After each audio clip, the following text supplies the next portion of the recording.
E aí pessoal, tudo bem com vocês? Eu me chamo Felipe Cordeiro e recentemente eu fui desafiado pelo meu gerente a ler o livro Seja Líder de Si Mesmo, de Augusto Cury.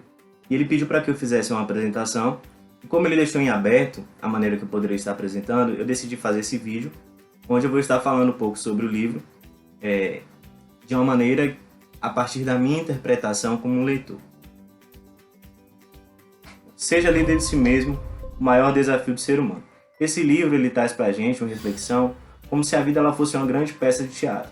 E com isso o autor ele levanta alguns questionamentos se nós estamos sendo realmente os atores principais da nossa história ou se nós estamos sendo apenas coadjuvantes, né? Se nós estamos realmente escrevendo a nossa história como autores ou se nós ficamos apenas na plateia assistindo os nossos sentimentos, os nossos pensamentos, as nossas emoções e os acontecimentos. Augusto Cury ele conduz o leitor para um autoconhecimento e educação da mente nesse livro. E ele faz também uma crítica à educação mundial, porque ele diz que durante a educação infantil pouco se fala ou não se fala sobre o funcionamento da mente, né? Como é que é a formação dos nossos pensamentos, como é que é a formação dos nossos sentimentos, né? Pouco se fala sobre autoconhecimento. Mas ele diz que é possível reverter essa situação a partir de algumas estratégias mentais e a partir dessa busca por esse autoconhecimento. Augusto Cury ele explica que algumas pessoas elas vivem a vida apenas porque estão vivas. Essas pessoas elas não possuem metas, objetivos, elas são treinadas apenas para vencer, apenas para receber aplausos, mas quando elas fracassam ou elas se deparam com as vaias, elas não sabem de que maneira que elas podem agir.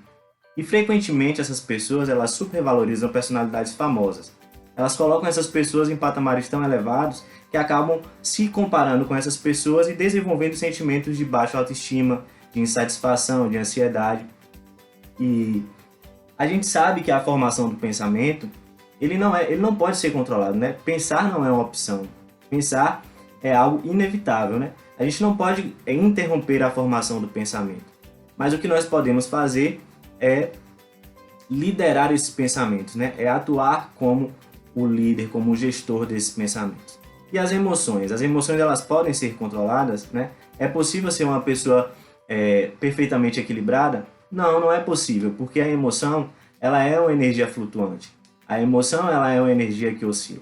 Agora, o que não pode haver, o autor ele afirma, são os exageros. Ele diz que uma emoção doente ela é instável, ela é mal-humorada, ela é negativista, ela é ansiosa. E qualquer problema que você passe lhe invade e lhe desestabiliza. Já uma emoção saudável, ela é tranquila, ela é alegre, ela é estável, ela é capaz de superar os inevitáveis momentos e períodos de ansiedade que todos nós passamos, porque faz parte do processo, né? Então Augusto Cury ele chama o leitor nesse primeiro capítulo para esse autoconhecimento, esse olhar para dentro de si. Ele diz que a última fronteira da ciência é descobrir quem somos. Então, essa busca por esse autoconhecimento é muito importante. Já no segundo capítulo, ele traz o tema de que não fomos treinados para sermos líderes de nós mesmos, né? Então, como eu falei anteriormente, dessas pessoas que supervalorizam e superdimensionam personalidades famosas, é claro que você precisa ter, que é importante você ter pessoas que você admire, que você respeite, porque isso é importante, né? Você ter até algumas pessoas como modelo de vida, mas o que não pode haver é os excessos, é você deixar de perceber que você também possui uma grande história, que você também possui um potencial intelectual grandioso, né? Perante a ciência, isso é claro, nós somos todos perfeitamente capazes. Agora, o que não pode haver é você não ter essa percepção. E ele fala também sobre a construção do eu, né? A sua personalidade, ela não é construída apenas pela formação do seu eu, né? Do seu poder de decisão. O eu, ele é a nossa identidade, a nossa capacidade de decidir, de ser o autor da nossa própria história, mas ele também é construído por nossa carga genética, pelo sistema social, pelo sistema educacional ao qual nós estamos inseridos. Mas o eu, ele precisa estar como líder. Porque se você não tem um eu líder e consciente, você acaba se tornando vítima, vítima do sistema social, vítima da sua carga genética, vítima dos seus conflitos internos. Então, nós não fomos treinados para ter essa liderança, nós fomos treinados para ser apenas espectadores, né? Não sermos os atores principais. Mas o que eu quero dizer é que no livro ele fala que ser ator principal não significa que você não vai chorar, que você não vai passar por momentos de angústia, que você não vai sofrer insatisfações, reações de insegurança, mas significa que você vai conseguir refazer os seus caminhos, você vai conseguir aprender com esses erros e vai aprender também a deixar de ser aprisionado por esses sentimentos e pensamentos doentios. Bom, no terceiro e no quarto capítulo, o autor ele traz uma história onde ele pede para que o leitor ele se coloque como o personagem crucial dessa história que vai ser contada. Então, ele inicia a história onde você está caminhando pelas ruas da vida, se depara com o teatro e sente uma vontade de entrar naquele teatro. Você não sabe qual vai ser a peça que vai ser contada ali, você não sabe quem vão ser os atores, mas você fica para assistir.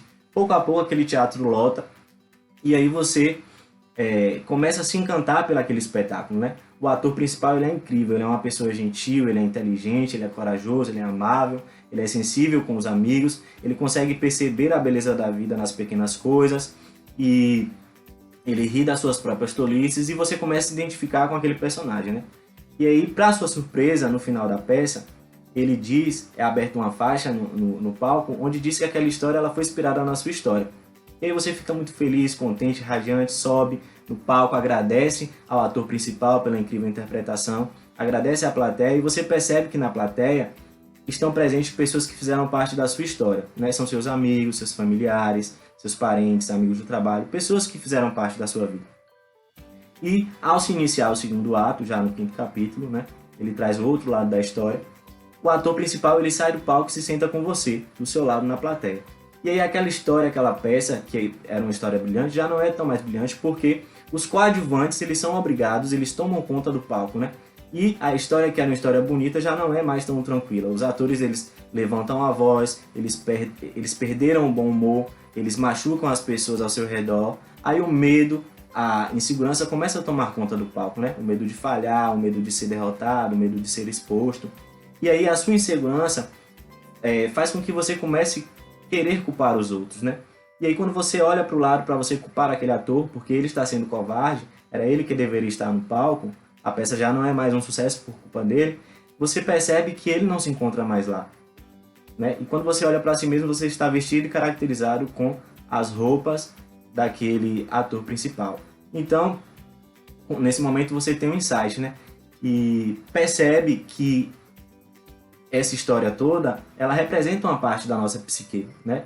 E aí fica o questionamento, né? Ser espectador ou ser o ator principal? Porque quando você está na plateia, quando você é um espectador, isso traz um falso conforto, né? Aí no quinto capítulo ele traz o questionamento, entrar no palco ou ficar na plateia. Bem, no sexto capítulo ele já traz o tema Compreendendo o Teatro da Mente Humana, onde ele traz a sua teoria, que é a teoria da inteligência multifocal, onde ele diz que as cadeias de pensamentos elas não são construídas apenas pelo eu, mas que são necessários outros 3 coadjuvantes que são responsáveis pela construção dessa cadeia de pensamentos, né? Esses 3 são o gatilho da memória, o alto fluxo e a janela da memória. Esses 3 coadjuvantes eles são responsáveis pela maioria das nossas criatividades, das nossas inspirações, das nossas ideias. Essas criações, essas inspirações, elas vêm através da leitura espontânea desses 3 coadjuvantes, né? O primeiro coadjuvante é o gatilho da memória, que ele é o fenômeno que faz com que cada estímulo visual, sonoro ou psíquico ele seja identificado em milésimos de segundos e com isso é aberto na sua mente informações e sentimentos relacionados a esse gatilho. Por exemplo, quando você vê uma flor, esse gatilho ele é ativado e você consegue identificar que aquela flor é uma flor porque você já tem isso registrado na sua memória, né? O alto fluxo ele é responsável por produzir a grande parte dos nossos pensamentos dentro da nossa mente, né? Através de milhares de leituras espontâneas sem uma direção lógica. O alto fluxo ele te leva tanto para o passado quanto para o futuro, né? São pensamentos sem muita lógica, sem muito uma direção.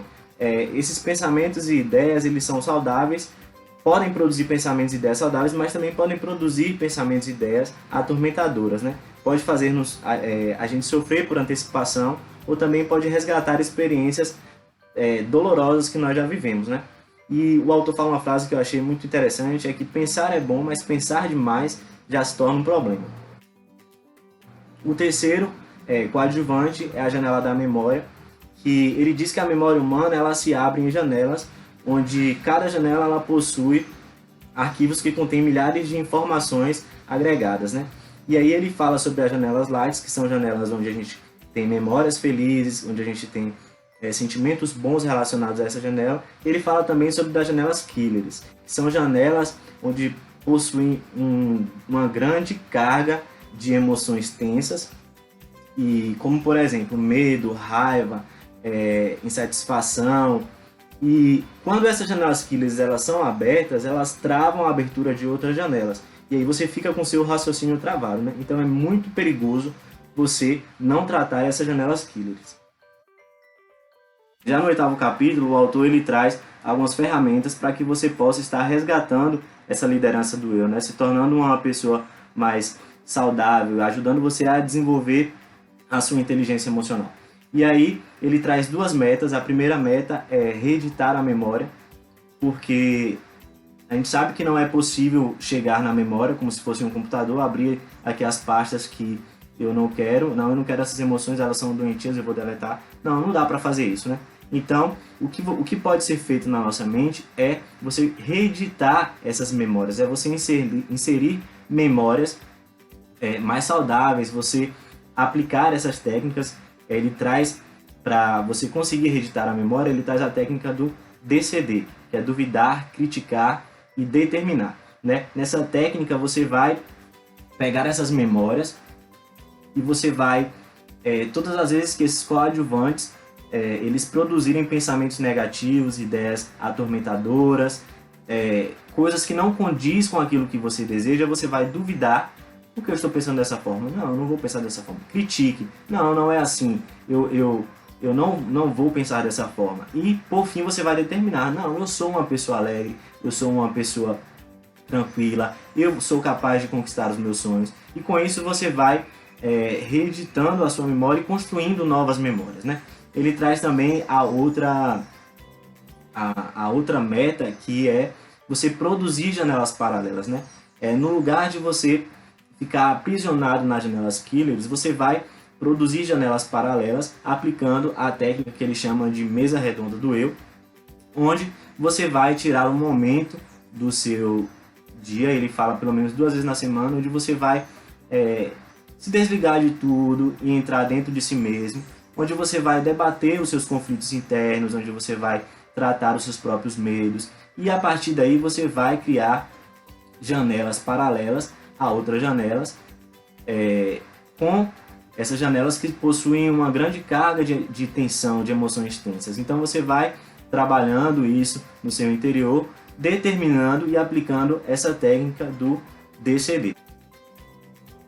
Para concluir, gostaria de dizer que é algo que o autor ele fala no seu livro, é que não há milagres, né? O que há são pessoas perseverantes tentando mudar as suas ideias, e você precisa estar treinando, perseverando, você está insistindo para você reconstruir a sua história, para você se desligar desses sentimentos, dessas coisas que lhe prendem e que sempre lhe puxam para baixo, né? O que eu quero dizer não é que ser saudável é você estar o tempo todo feliz, você estar o tempo todo alegre, porque a gente vai passar por momentos de dificuldades, por momentos de insegurança, isso faz parte da caminhada, isso faz parte do aprendizado.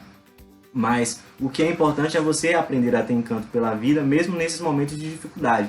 Porque ser sábio é reconhecer os seus erros, as suas atitudes, e você aprender com elas.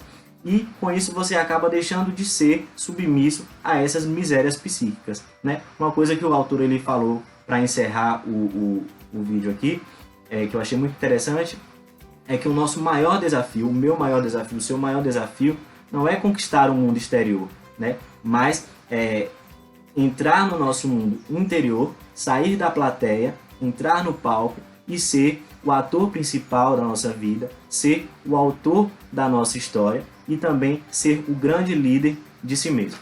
Tá bom? Valeu, galera. É isso que eu tinha para falar. Muito obrigado.